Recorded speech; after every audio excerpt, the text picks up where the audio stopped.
Swayam Prabha. Digital India. Educated India.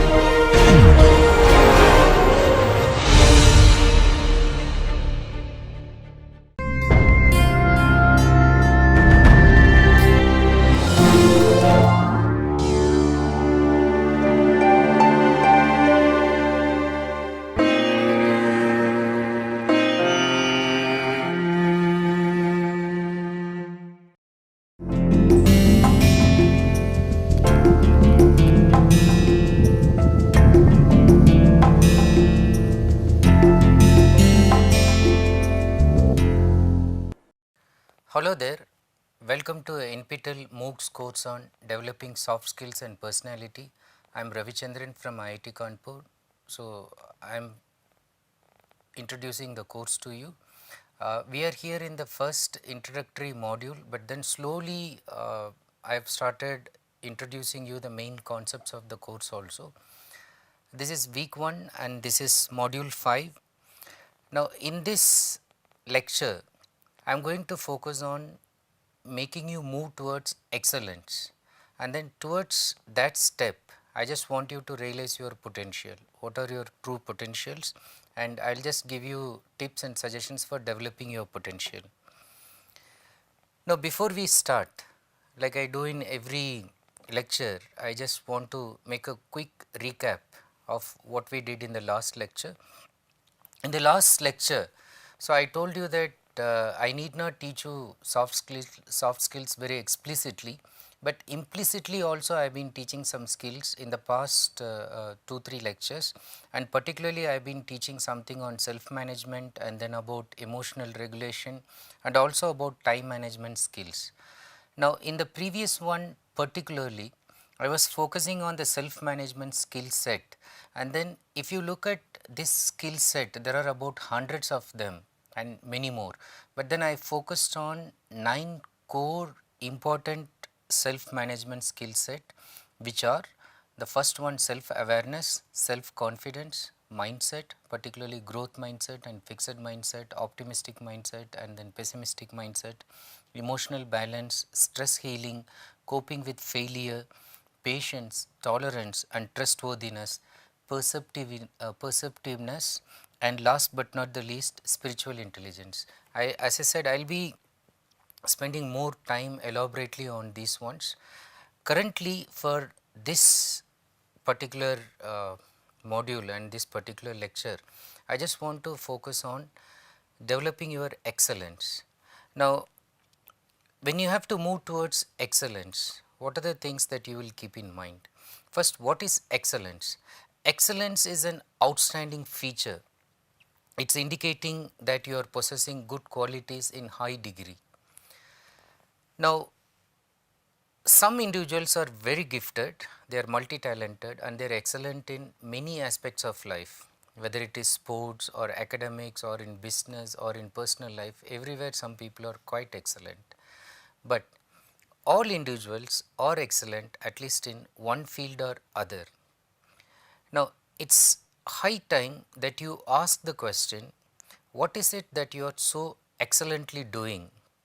If people are talking about you and then they say very good things about you, they identify you as a very outstanding person, in what aspect of your life? Where will they say that you are really excellent, you are an outstanding person?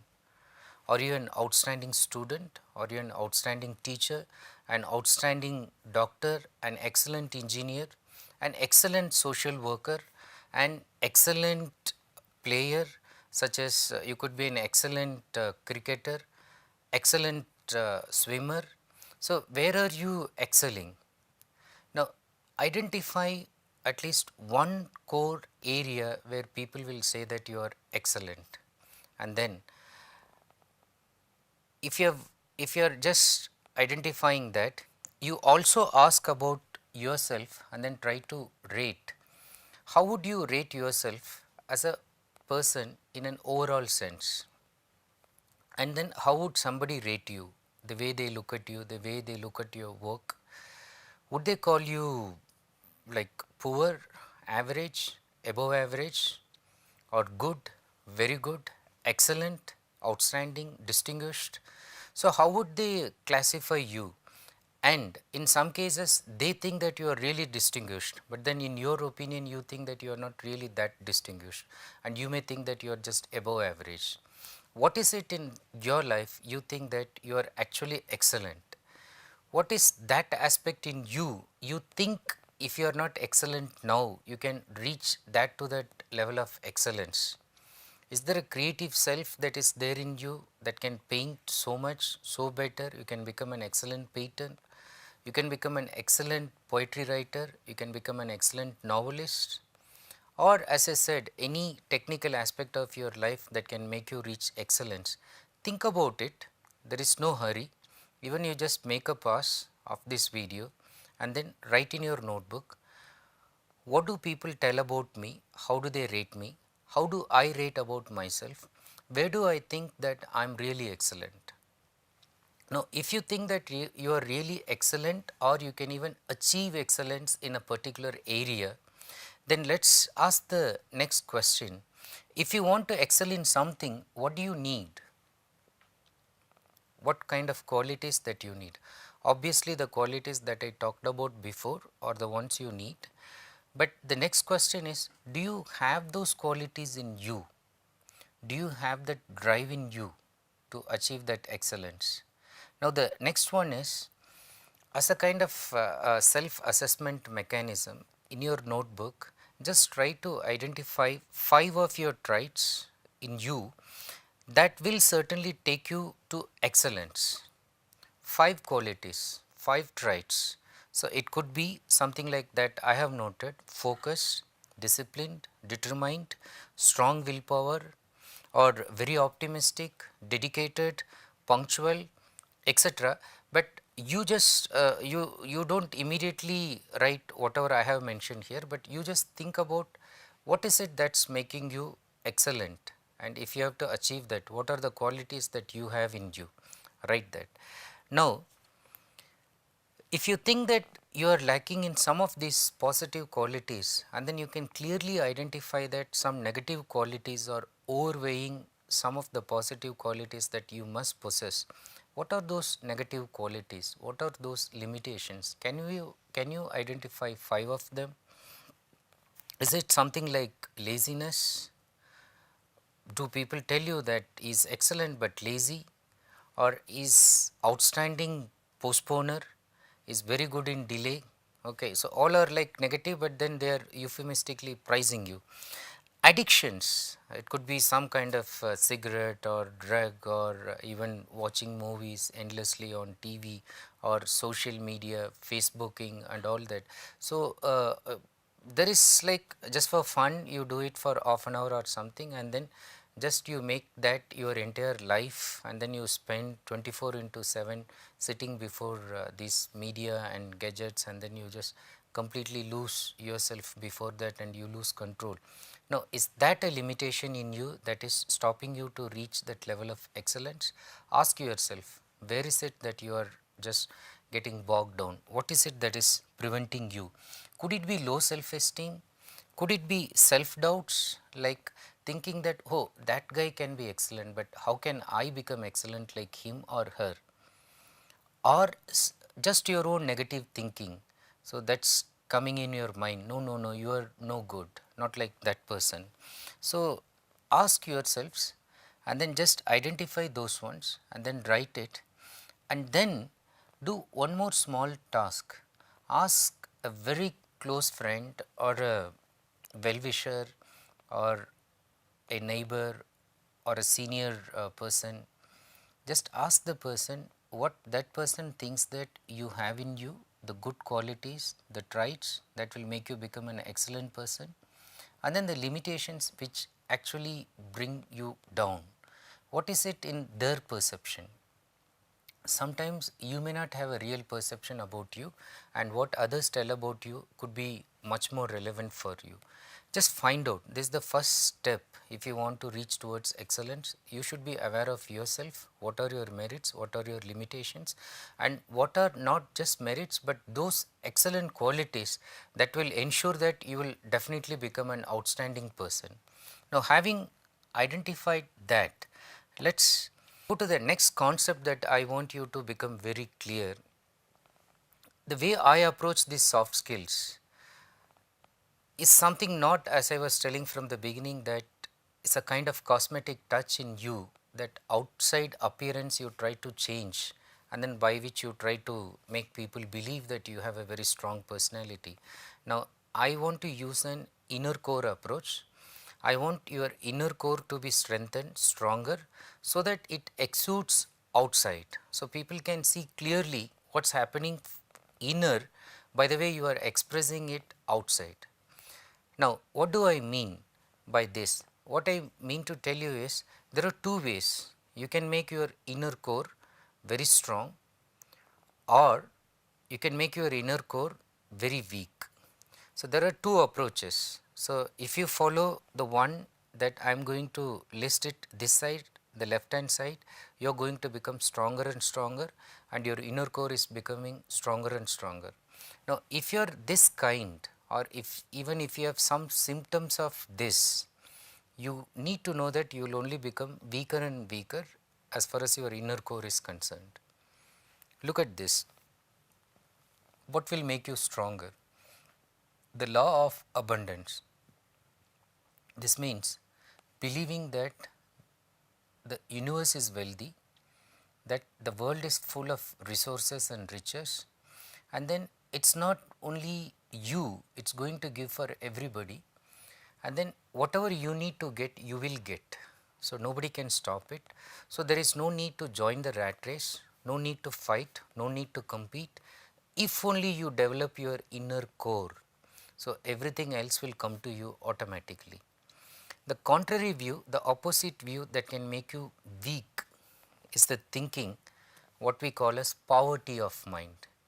The mind thinks that resources are scarce, so it has to be hoarded or not shared or snatched away from somebody. So you have to be in the rat race, you have to fight, you have to compete, you have to kill, you have to beat each other to get something from the other person. Poverty of mind, thinking that I cannot have enough. So in order to have enough, I have to actually plunder, take from somebody else. So in the other case, law of abundance believes that I give, and then in giving I get something more, and the other person also believes, because that universal law says that there is so much of resource everywhere in the world. Now this side again you have courage. So you can take decisions, you can make choice in your life using courage, or if you want to make the inner core weak, you use fear to make decisions in your life. Now remember, whatever decisions you made out of fear, you will definitely regret, and when you regret, you will worry why you didn't do that thing using courage, and when you worry, you kill your body, mind, energy. Okay, you don't live anymore. So this side, if you look at it, you use courage, you risk, and then you have the confidence, and then you have the faith or trust in people, in things, in an outer spiritual being that you believe that will help you. You believe that the entire world will conspire to help you to get things. You believe that the outer force that is there in the universe will help you if you try to help yourself. Now on this side, you are afraid, so you are restrictive, you are afraid of taking risks, you restrict yourself, you have lot of inhibitions, you suffer from low self-esteem, and you have suspicion and doubt. You do not have faith, you don't trust people, you suspect people, you doubt people. Now this will weaken your inner core. Now some other set, optimism will make you stronger, pessimism will make you weaker. Growth mindset will make you stronger, that you are willing to change, we are willing to adapt, and we are willing to learn from failure. Now this side, fixed mindset, so thinking that I will not learn anything because I know everything, and I cannot learn anything from another person because he is after all inferior to me, I am superior to him. So this kind of thinking, rigidity of thought, is not going to take you anywhere. And in fact this side, if at all there is a failure, the person with the growth mindset will learn from failure, Whereas the person who has this fixed mindset will actually be feeling depressed from failure. He will be completely bogged down, so he will not be able to bounce back. So, this side the person overall expects all the time the best to happen. A very incorrigible optimist, he thinks that if the day is bad today, I will become better tomorrow.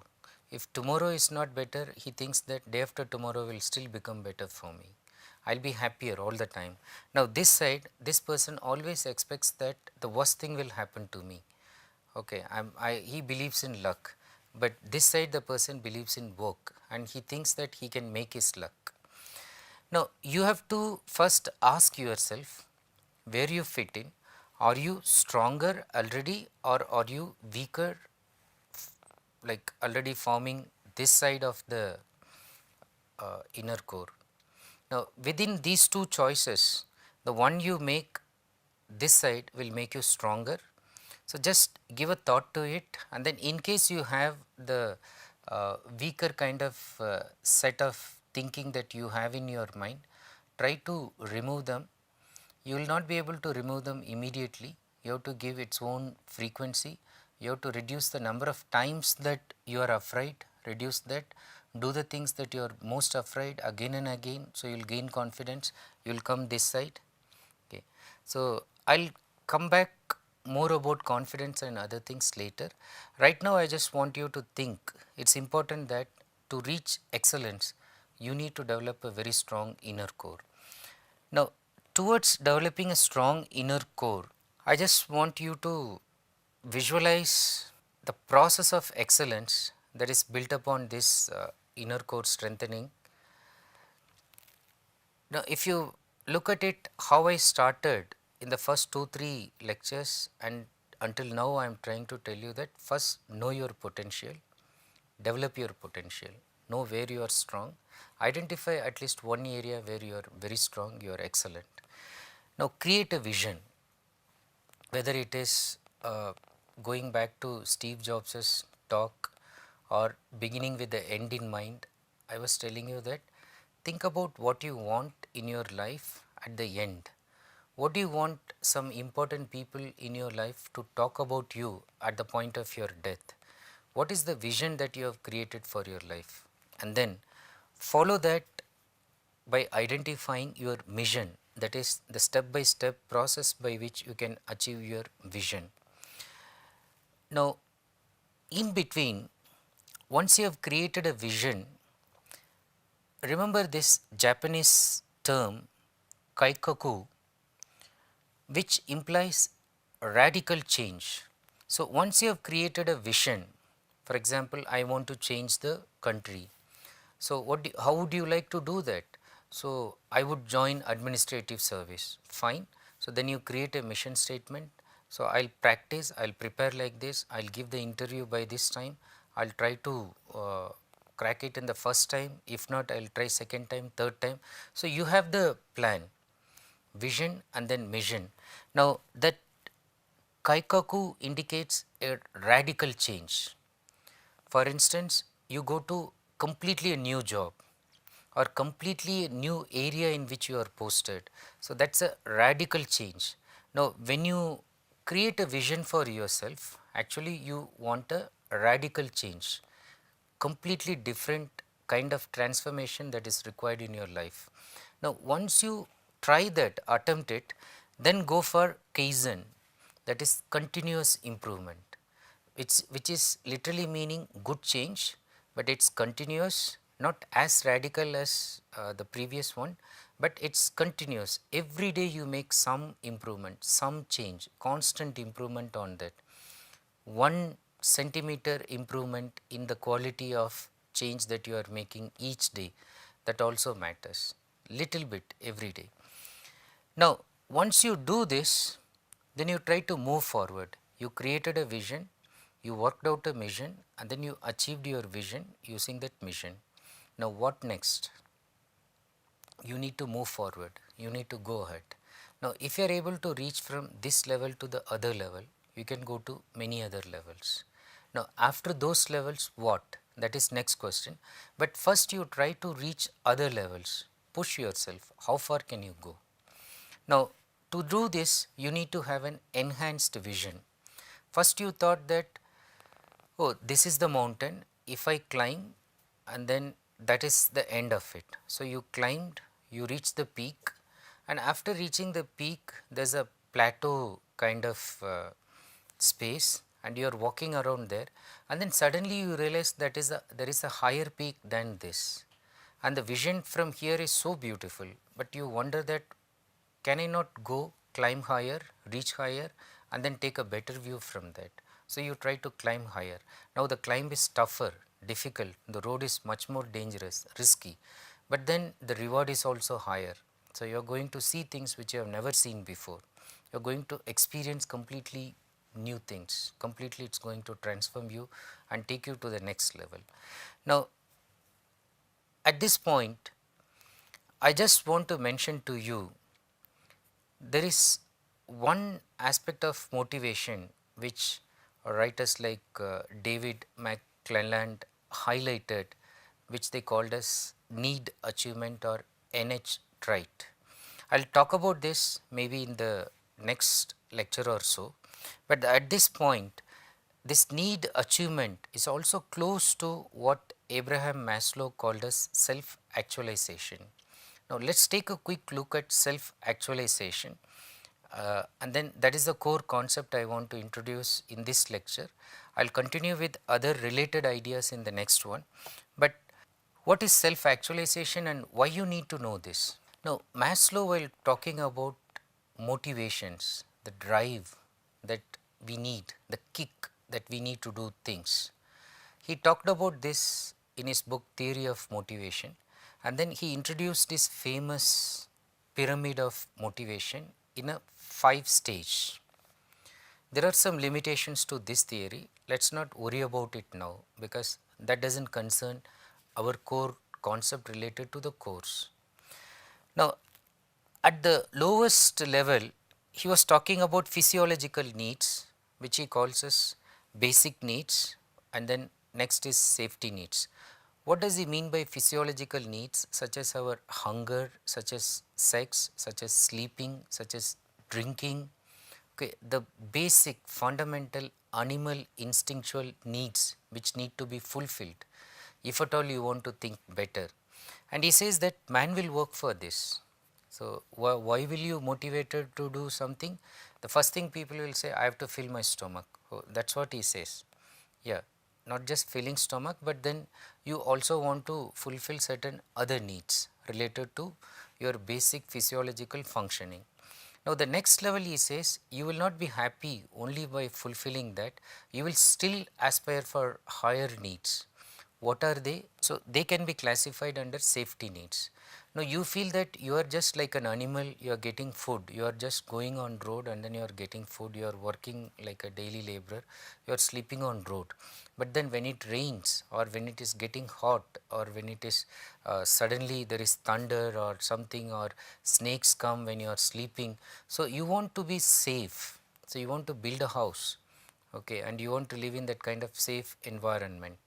So, not only you want the family members also to be kept in the safe environment. So, you go for safety needs. Now, once you reach that, once you have crossed this basic level, then you feel that you should also belong to your family. Okay, then comes this emotional need, you want to be loved. So, you should note that although he is putting it in 5 stages, you should know that there are many people who stop at the first basic physiological needs. They are satisfied with getting food and then they do not think higher. There is next level, people are satisfied with safety needs and then they stop. Okay, they think this is enough.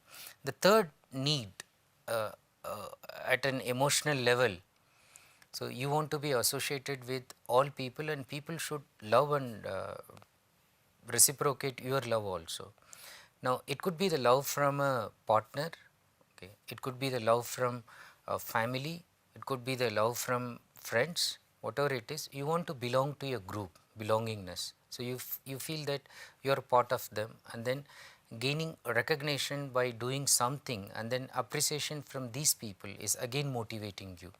Now, once you reach here, there are many people who stop here, like boy finds a girl and then he falls in love with the girl, and the girl is very attractive, intelligent, and then he would do anything for her. He will move mountains, he will do all these things. So he gets a good job, he works hard to impress her, he got a bungalow, and then after that they got children, and then they educated the children. So in the movie they show that they live happily ever after, and the need stops here, that is love and belonging needs. But Maslow says that one more step you will still go ahead, that is for your esteem needs. Okay. You want not only that particular girl to love you or that particular man to shower love on you, but you want some kind of respect from the society that you belong to, the world that is surrounding you. Now, again you will go one step higher. Maybe you build a small hospital in the vicinity, you donate lot of money to charity, so you help lot of children who are in poverty, you help them in their education. So you do something or other so that you get a feeling that your esteem is elevated. Now, here comes the crux of the theory, that up to here we all feel that yes, we are there, we are doing it. But Maslow goes one step higher from this basic needs, emotional needs, esteem needs, and then he says there is this self-actualization need. Now, this comes under growth needs. Now, again it is ironic, he is not treating the basic needs, fulfilling your safety needs as part of the real creative growth that you need as a man. The actual growth need for him comes at the higher level, which he calls as self-actualization need. Now, quickly, if I put it in a simple manner, basic need, you just think from your perspective, you think that I am comfortable enough now, I have food, okay, so I am comfortable. Now, in safety you feel, I feel safe enough, my house is good, lightning will not affect it, rain, I am protected. So, after that, in the emotional need, you get a feeling that I am part of a group, they have accepted me, I belong to them. In esteem needs, you gain recognition, you say I am known, people know me, okay, so I am recognized, I am well known, so people like me, I am respected, okay, everybody knows, and then they give lot of love and respect.